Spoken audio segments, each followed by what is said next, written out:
रेस्टार सड़क के किनारे एक छोटी सी सब्जी की दुकान लगाता था और सब्जी बेचने से ज्यादा लेट के पायल के बारे में सोचते रहता है। पायल उसकी बचपन की दोस्त थी, लेकिन अब उसकी जान बन चुकी थी।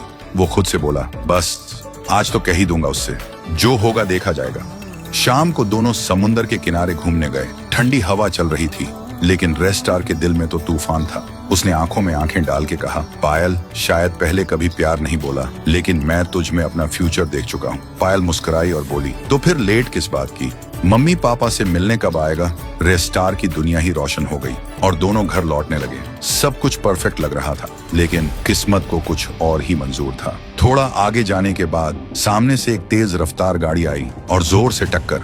सब कुछ एक पल में खत्म हो गया। कुछ देर बाद रेस्टार की आंख खुली। उसने देखा पायल जमीन पर बेहोश पड़ी थी, खून से लथपथ। रेस्टार घबरा के चीखा, पायल मेरी जान, उठना। लेकिन पायल बिल्कुल शांत थी।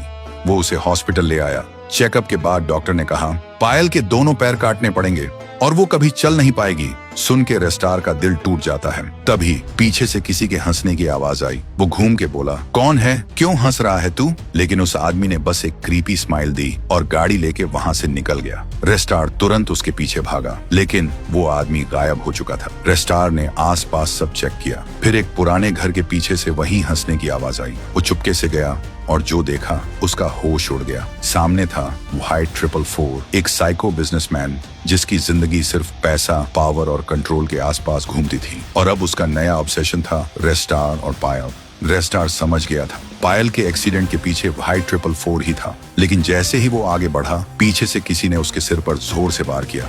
सब कुछ अंधेरा हो गया। जब होश आया, रेस्टार ने अपने आप को एक पुरानी बंद फैक्ट्री के अंदर पाया, जंजीरों से बंधा हुआ। अब सवाल ये है, व्हाइट 444 ने पायल को मारने की कोशिश क्यों की? किसने रेस्टार के सिर पर वार किया? और रेस्टार वहां फैक्ट्री तक आया कैसे? अगर जानना चाहते हो तो कमेंट करो। पार्ट 2 चाहिए।